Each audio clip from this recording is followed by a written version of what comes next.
Hello everyone, welcome to my YouTube channel politics in world. आज हम class 12 political science book का chapter 7 पढ़ने जा रहे हैं। चैप्टर का नाम है रीजनल एस्पिरेशंस। ये चैप्टर आपको CUET exams as well as board exams में हेल्प करेगा। So let's start the video. Introduction. जैसा कि हमने प्रीवियस चैप्टर्स में देखा था कि नेशन बिल्डिंग के दौरान इंडिया को क्या क्या चैलेंजेस फेस करने पड़े। अब इंडिया के सामने एक और चैलेंज आ गया था, वो था रीजनल एस्पिरेशंस का। तो सबसे पहले हम रीजनल एस्पिरेशंस का मतलब समझ लेते हैं। रीजनल एस्पिरेशंस का मतलब होता है क्षेत्रीय आकांक्षाएं। मतलब अलग अलग रीजन्स के लोग जब उनकी डिमांड्स, उनकी आकांक्षाएं, उनकी जो प्रेफरेंसेस हैं वो जब बढ़ने लगती है, जब वो डिमांड करने लगते हैं, उसको रीजनल एस्पिरेशंस कहा जाता है। तो हम इस चैप्टर में देखेंगे कौन कौन सी रीजन्स में डिमांड्स बढ़ रही थी पावर के लिए, ऑटोनॉमी के लिए और एम्प्लॉयमेंट के लिए, इकोनॉमिक डेवलपमेंट के लिए, क्या क्या चीज़ें थी जिसकी वजह से रीजनल एस्पिरेशंस बढ़ रही थी, वो सब हम इस चैप्टर में देखेंगे। साथ में हम देखेंगे कि जो डेमोक्रेटिक पॉलिटिक्स इंडिया की है उसकी वजह से कैसे हमने इन क्षेत्रों की, इन रीजन्स की डिमांड्स को पूरा करा और क्या क्या की कॉन्फ्लिक्ट्स हुए 1980s के दशक में पंजाब में, असम में, मिजोरम में और जम्मू एंड कश्मीर में। वो सब चीजें हम इसमें पढ़ने जा रहे हैं। सो let's start the video. Areas of tension. किस किस क्षेत्र में इंडिया के अंदर 1980s के दौरान टेंशन चल रही थी, प्रॉब्लम्स चल रही थी, वो हम देखने जा रहे हैं। सबसे पहले हम देखेंगे जम्मू एंड कश्मीर का स्टेट। जम्मू एंड कश्मीर के वॉयलेंस के बारे में आपने कभी ना कभी तो सुना ही होगा। जम्मू एंड कश्मीर जो है वो इंडिया का ताज उसको कहा जाता है। बहुत ही इंपॉर्टेंट स्टेट है इंडिया के लिए। और जम्मू एंड कश्मीर को लेकर पाकिस्तान और इंडिया के बीच में बहुत मतभेद रहा है। अब हम जम्मू एंड कश्मीर के कुछ डायमेंशंस को जान लेते हैं। तो सबसे पहले जो जम्मू एंड कश्मीर का जो स्टेट है वो सोशल और पॉलिटिकल रीजन में 3 हिस्सों में बटा हुआ है। सबसे पहला है जम्मू, उसके बाद है कश्मीर, उसके बाद है लद्दाख। जो कश्मीर रीजन है, कश्मीर वैली है, वहां पर कश्मीरी स्पीकिंग लोग रहते हैं जो ज्यादातर मुसलमान हैं और साथ में स्मॉल कश्मीरी स्पीकिंग हिंदू भी रहते हैं, वो माइनॉरिटी में है। वहीं जम्मू में मिक्स्ड लोग रहते हैं। मिक्स मतलब कि वहाँ पे हिंदूज भी रहते हैं, मुस्लिम्स भी रहते हैं और सिख भी रहते हैं। वेरियस लैंग्वेजेस वहाँ पे लोग बोलते हैं। और लद्दाख रीजन जो है वो माउंटेनियस है, बहुत ही कम वहाँ पे आबादी है। और वहाँ की जो आबादी है वो मुस्लिम्स और बुद्धिस्ट में बराबर बटी हुई है। अब क्या डिस्प्यूट था जम्मू एंड कश्मीर में, वो हम देखते हैं। रूट्स क्या है प्रॉब्लम की। तो सबसे पहले 1947 से पहले जम्मू और कश्मीर एक प्रिंसली स्टेट हुआ करता था। वहाँ के जो राजा थे वो हिंदू रूलर थे, उनका नाम हरी सिंह था। वो ना तो इंडिया के साथ मर्ज होना चाहते थे ना ही पाकिस्तान के साथ। वो चाहते थे कि जम्मू एंड कश्मीर एक इंडिपेंडेंट स्टेट बने, इंडिपेंडेंट कंट्री बने। पर पाकिस्तानी लीडर्स को लगता था कि कश्मीर उन्हीं का है, क्योंकि वहाँ की जो मेजोरिटी पॉपुलेशन थी वो मुस्लिम थी। इसलिए वो समझते थे कि जो जम्मू एंड कश्मीर है वो पाकिस्तान का है। साथ में जो वहाँ के लीडर थे शेख अब्दुल्ला, जो नेशनल कॉन्फ्रेंस के लीडर थे, वो महाराज के खिलाफ थे। वो चाहते थे कि महाराज से छुटकारा मिले कश्मीर को। बट वो ना तो पाकिस्तान को ज्वाइन करना चाहते थे। और वो साथ ही साथ जो शेख अब्दुल्ला थे वो बहुत अच्छे फ्रेंड थे इंडियन नेशनलिस्ट लीडर्स के, नेहरू के बहुत अच्छे फ्रेंड थे। तो अब क्या हुआ, कहानी कहाँ से पलटी। तो सबसे पहले हम देखेंगे इन अक्टूबर 1947 पाकिस्तान में क्या हुआ। पाकिस्तान ने ट्राइबल्स को भेजा, अपने ट्राइबल्स कम्युनिटी को भेजा कश्मीर को कैप्चर करने के लिए। ठीक है, बहुत ज़्यादा उन्होंने हमला करा कश्मीर पे। तो वहाँ के जो रूलर थे वो उस हमले को टैकल नहीं कर पाए, तो उन्होंने इंडियन गवर्नमेंट से हेल्प मांगी, इंडियन मिलिट्री से हेल्प मांगी। इंडियन मिलिट्री मान गई उनकी हेल्प करने के लिए, पर एक शर्त पे मानी कि जो वहाँ के महाराजा हैं उन्हें एक इंस्ट्रूमेंट साइन करना पड़ेगा, इंस्ट्रूमेंट ऑफ एसेशन। जब वो इंडियन गवर्नमेंट के साथ इसको साइन करेंगे तभी वो उनकी हेल्प कर पाएंगे कश्मीर से इन ट्राइबल्स को हटाने में। अब जो महाराजा थे उन्होंने ये इंस्ट्रूमेंट ऑफ एक्सेशन इंडिया के साथ साइन कर दिया और जो कश्मीर में प्रॉब्लम्स चल रही थी वो नॉर्मल हो गई। हमारी मिलिट्री ने लड़ाई करी उन ट्राइबल्स के साथ और उनको बाहर निकाल दिया। अब जम्मू एंड कश्मीर में थोड़ी नॉर्मलाइज सिचुएशन हो गई थी, तो वहाँ पे शेख अब्दुल्ला जो थे नेशनल कॉन्फ्रेंस के, उनको प्राइम मिनिस्टर बनाया गया, उनको स्टेट का हेड बनाया गया 1948 मार्च में। और इंडिया ने मेंटेन करके रखा ऑटोनॉमी। इंडिया ने एक ऑटोनॉमी और power the Jammu and Kashmir को, उसको मेंटेन करने की बात करी। जम्मू एंड कश्मीर को एक आर्टिकल 370 के दौरान उन्हें कुछ स्पेशल पावर्स दी इंडिया ने, तो वो हम नेक्स्ट स्लाइड में देखते हैं।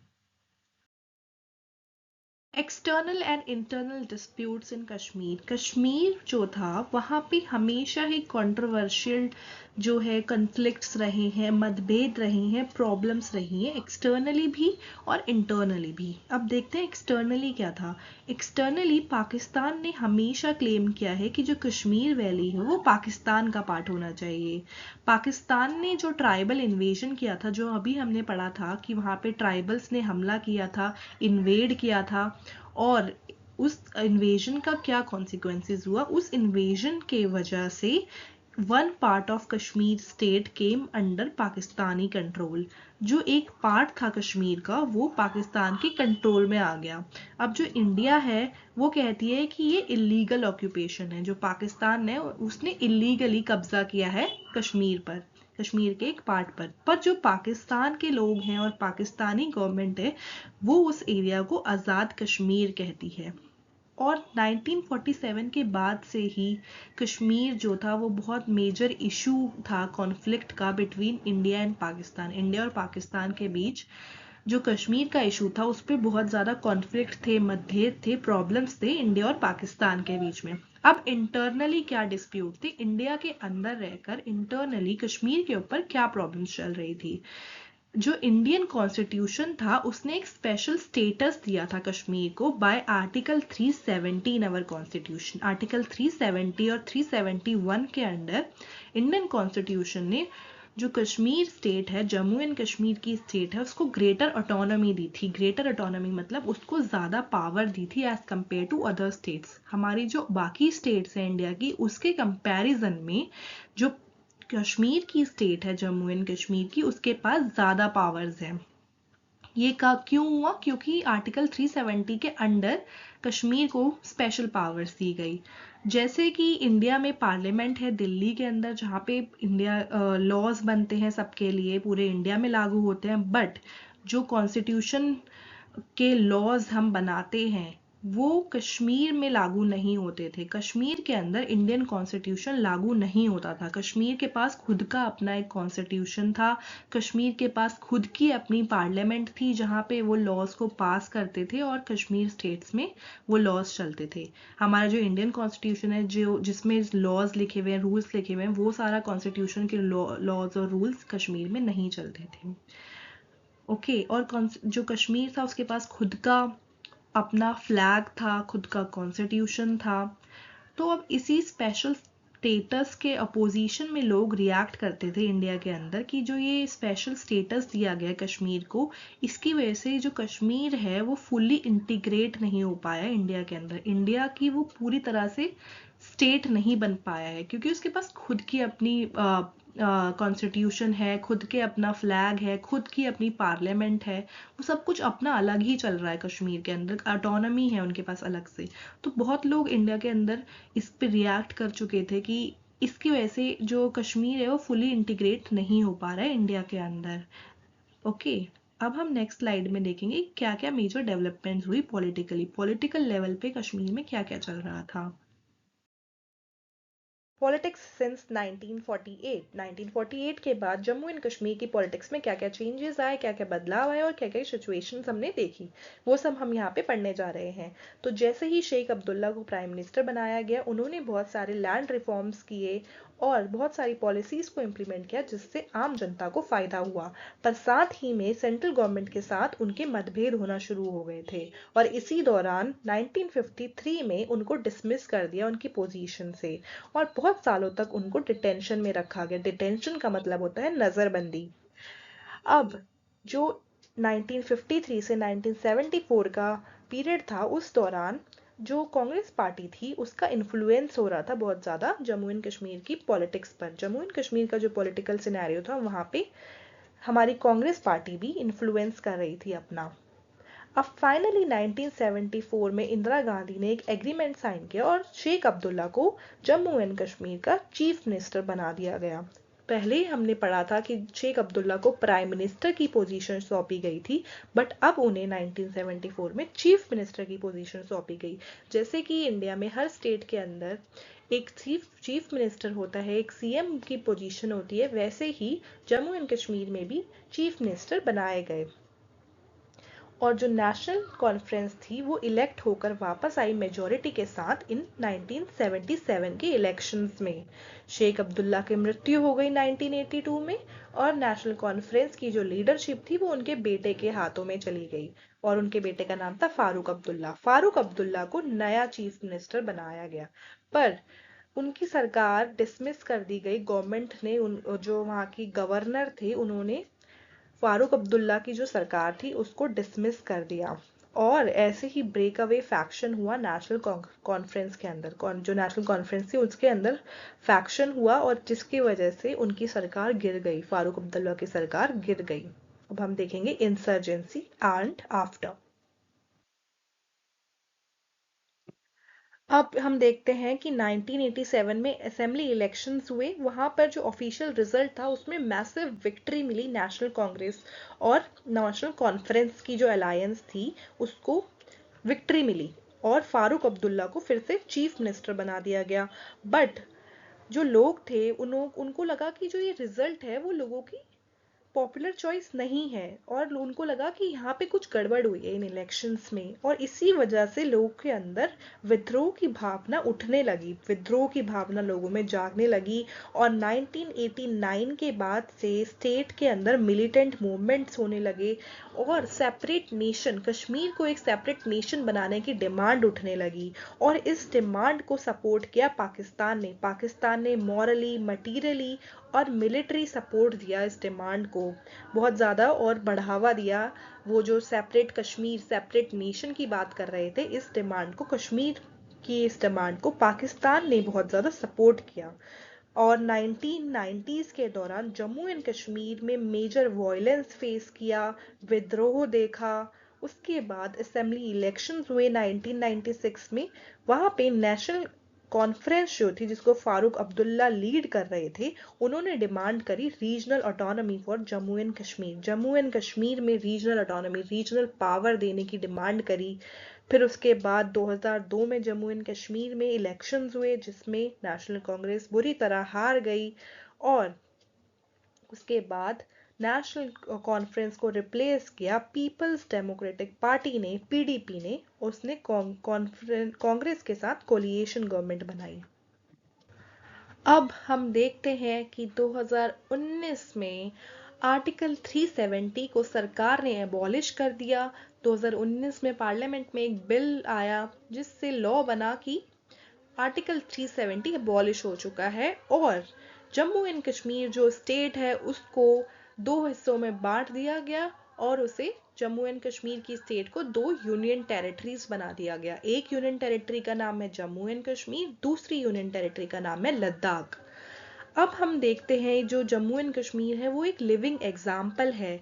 जैसे बहुत सारे डाइवर्सिटी के लोग जो रिलीजियसली डिफरेंट हैं, कल्चरली, लिंग्विस्टिकली, ट्राइबली, एथनिकली डिफरेंट हैं, उनकी डिफरेंस सिर्फ रिलीजन, कल्चर और लिंग्विस्टिक बेसिस पर ही डिफरेंट नहीं है, बट उनकी जो पॉलिटिकल एस्पिरेशंस है, पॉलिटिकल डिमांड है, वो भी बहुत डाइवर्जेंट है, वो भी बहुत विभिन्न है। ये एक जीता जागता एग्जाम्पल है विभिन्नता का। जिस मतलब जो ये विभिन्नता होती है ज़रूरी नहीं कि ये हमेशा एकता लाए, यूनिटी लाए। ये विभिन्नता कभी कभी वॉयलेंस भी क्रिएट करती है। जब लोग, अलग अलग लोग जो होते हैं, डिमांड करते हैं तो बहुत बार वॉयलेंस भी इससे क्रिएट होता है। पंजाब 1980 के दशक में पंजाब में मेजर डेवलपमेंट्स हुई। पंजाब का जो सोशल कॉम्पोजिशन था वो सबसे पहले चेंज हुआ था पार्टीशन के टाइम। पार्टीशन के टाइम पंजाब का कुछ हिस्सा पाकिस्तान के पास चला गया था, और बाद में पंजाब में से हरियाणा और हिमाचल प्रदेश जैसी दो नई स्टेट्स बनी। पंजाब ने वेट किया 1966 तक to create a Punjabi speaking state. साथ ही साथ वहाँ पे एक दल था जो फेमस था, वो था अकाली दल, जो 1920s में फॉर्म हुआ था, और वो एक पॉलिटिकल विंग था सिख लोगों के लिए। उन्होंने डिमांड करी थी फॉर फॉर्मेशन ऑफ पंजाबी सूबा की डिमांड करी थी, for a creation of Punjab as a separate nation. अब हम देखते हैं क्या पॉलिटिकल कंटेस्ट था। जो अकाली दल था वो पावर में आया था 1967 में और 1977 में, दोनों ही टाइम ये कोलिएशन गवर्नमेंट थी।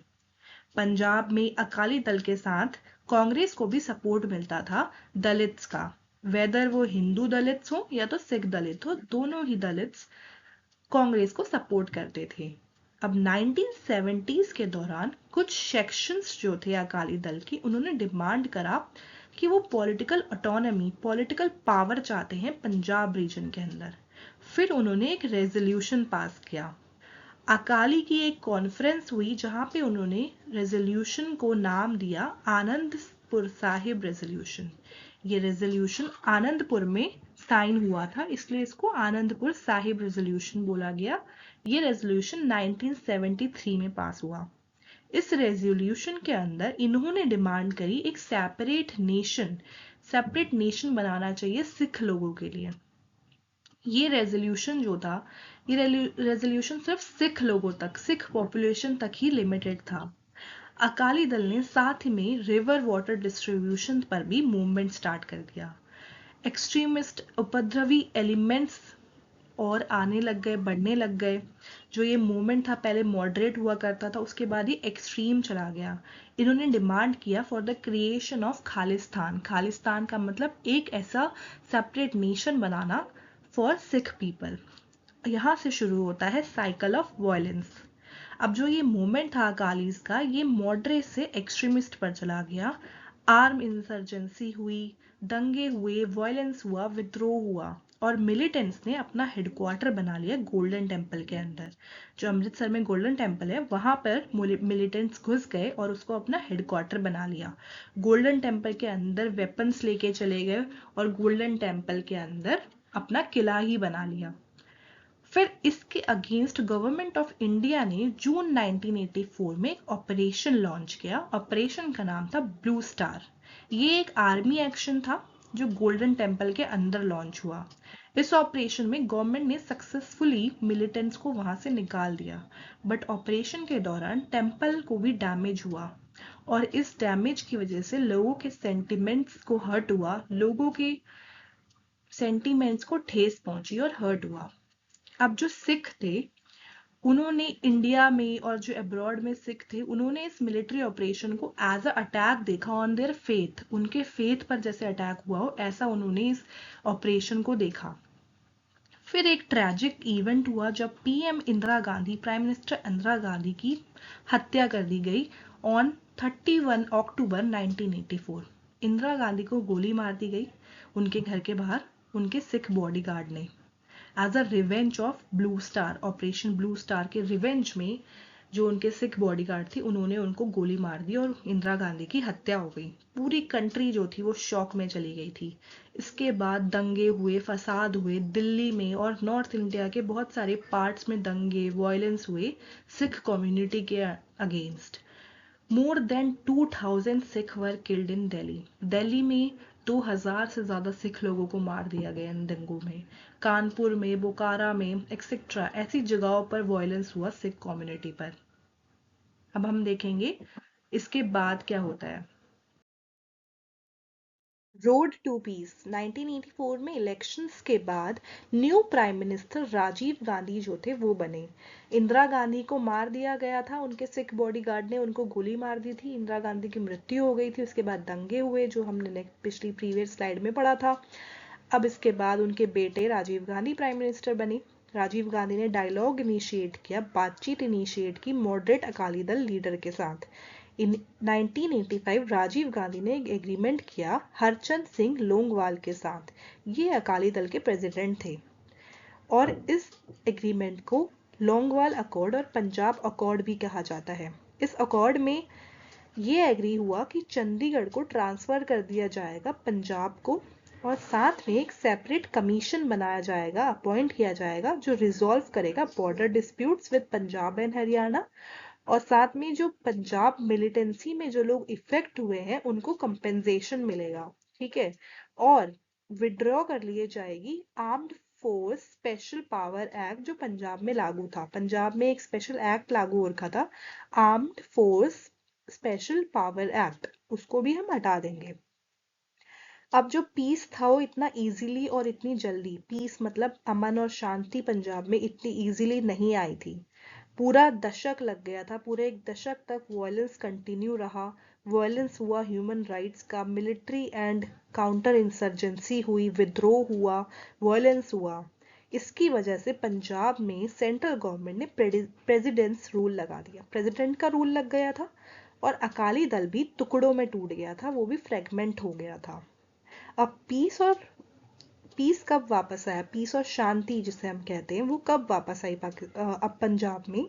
वो आई 1990s में, जब अलायंस ऑफ अकाली दल, जो बादल, मतलब हमने देखा था ना कि जो अकाली दल था वो टूट चुका है, तो जो अकाली दल था बादल का, और साथ में बीजेपी, इन दोनों ने अलायंस में विक्ट्री हासिल की, मेजॉरिटी के साथ अपनी सरकार बनाई 1997 के इलेक्शंस में। इसके बाद पंजाब में शांति आ गई।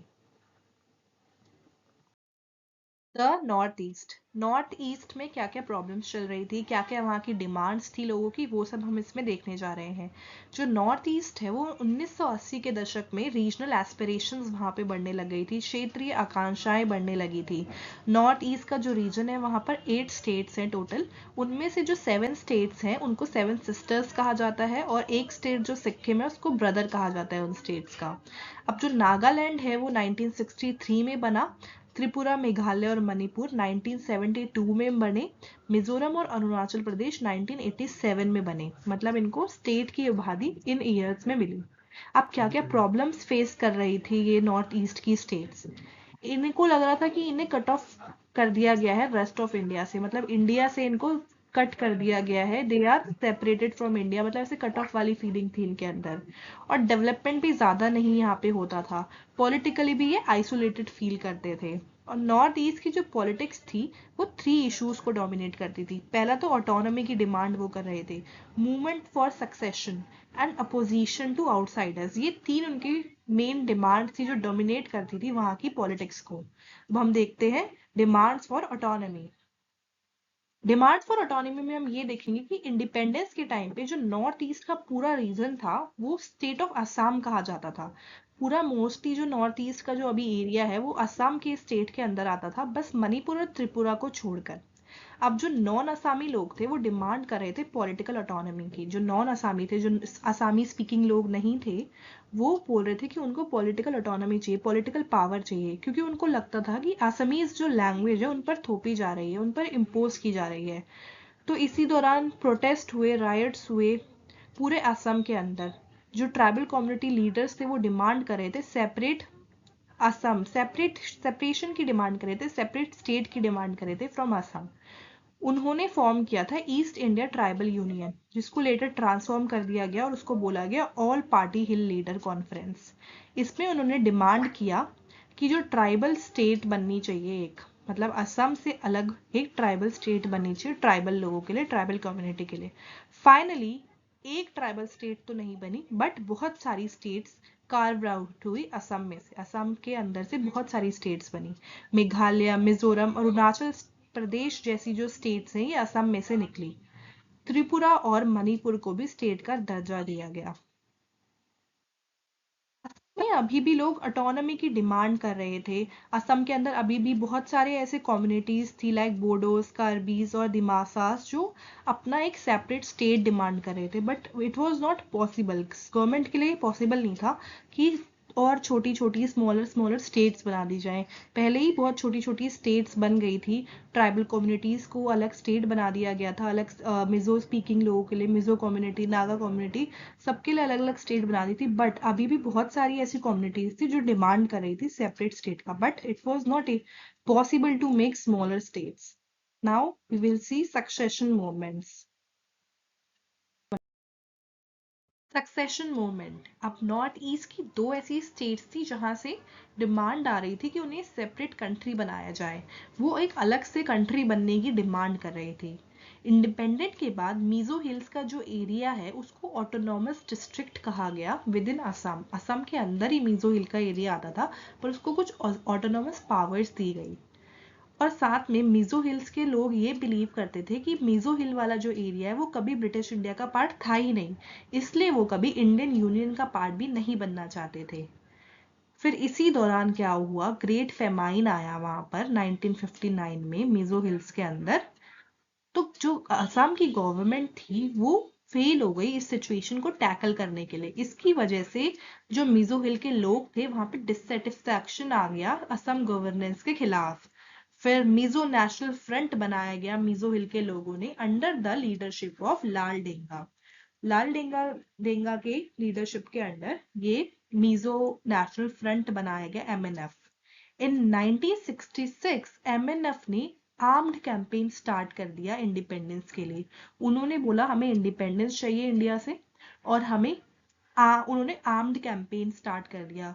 वायलेंस हुआ, गुरिल्ला वॉर लड़ी गई एमएनएफ के बीच में, और इसको सपोर्ट किया गया पाकिस्तानी गवर्नमेंट ने। इंडियन सिक्योरिटी फोर्सेस ने भी इसको इनकाउंटर किया, मेजर्स लिए, इवन एयर फोर्स का भी यूज हुआ। इसकी वजह से लोगों के अंदर ना एंगर बढ़ गया, लोग गुस्सा हो गए गवर्नमेंट से। फिर बाद में लाल डेंगा और इंडियन गवर्नमेंट जो अंडर राजीव गांधी एक निगोसिएशन हुआ जिसका पॉजिटिव कंक्लूजन आया। इन 1986 पीस एग्रीमेंट साइन हुआ राजीव गांधी और लाल डेंगा के बीच, और फिर मिजोरम को एक स्टेटहुड दिया गया, स्टेटहुड का दर्जा दिया गया, उसको एक सेपरेट स्टेट बना दिया गया, साथ में उसको कुछ स्पेशल पावर्स भी दी गई। लाल डेंगा को सीएम बना दिया गया मिजोरम का, और मिजोरम एक पीसफुल स्टेट के रूप में दिखा। मिजोरम में अभी बहुत अच्छा लिटरेसी रेट है और साथ साथ में डेवलपमेंट रेट भी वहां पे बहुत अच्छा है। अब जो स्टोरी है वो है नागालैंड की। The story of Nagaland is also similar. Naga community ने अपने अपने लिए इंडिपेंडेंस की डिमांड करी और अपने आप को इंडिपेंडेंट घोषित कर दिया इंडिया से under 1951, under the leadership of Angami Zapu Phizo. Okay, फिर वॉयलेंट विद्रोह हुआ।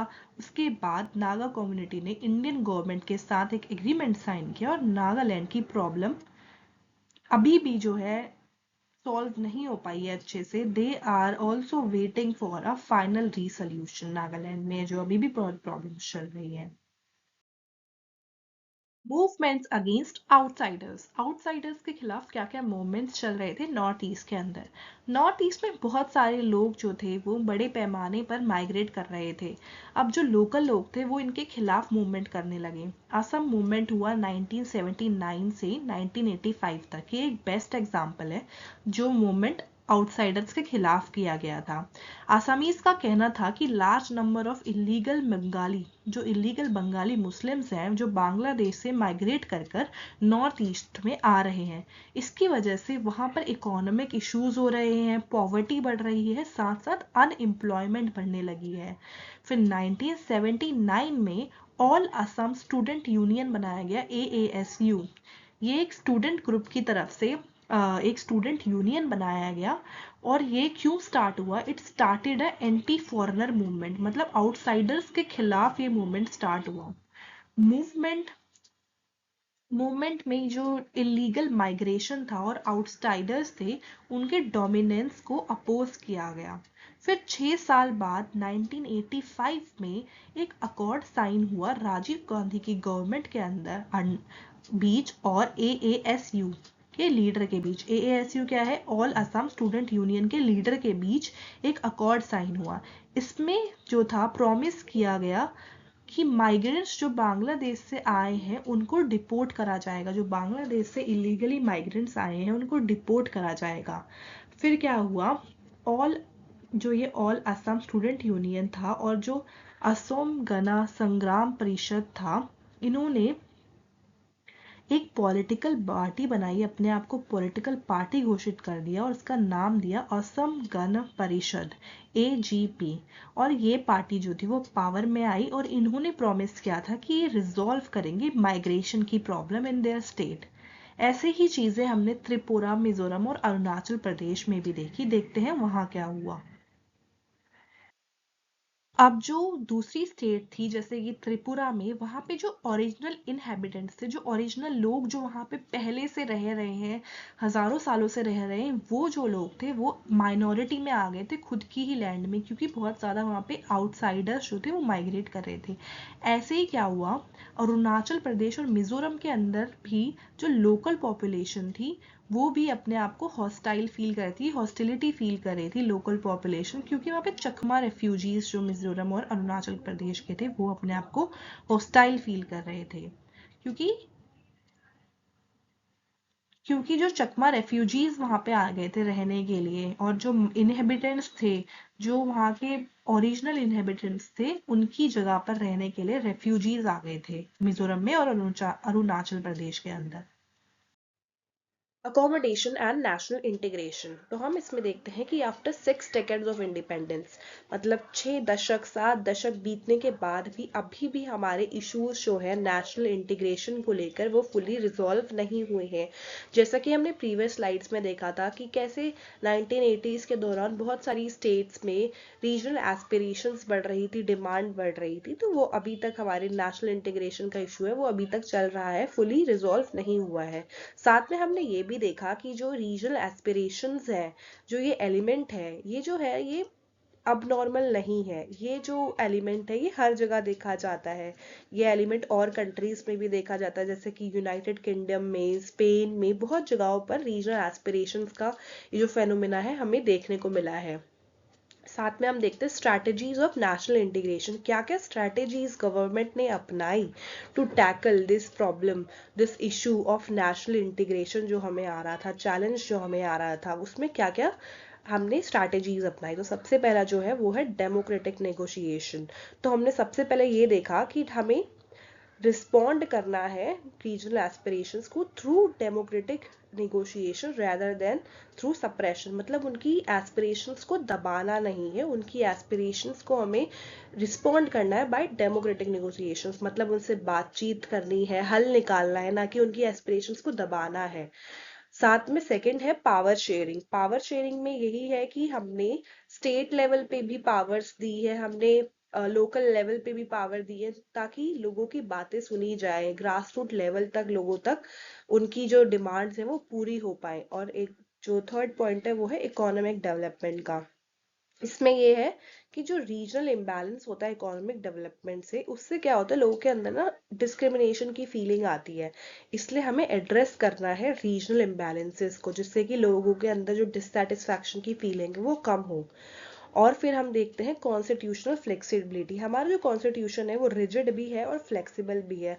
ऐसे तो हमारे कॉन्स्टिट्यूशन ने ज़्यादातर स्टेट्स को इक्वल पावर दी है, बट कुछ स्टेट्स को जैसे नॉर्थ ईस्ट में, जम्मू एंड कश्मीर में कुछ स्पेशल प्रोविजंस उन स्टेट्स को दिए हैं under 6th schedule of the constitution. Okay, so इस चैप्टर में इतना ही, मिलते हैं नेक्स्ट वीडियो में। I hope you like the video, please subscribe to my channel and press the like button. Thank you so much.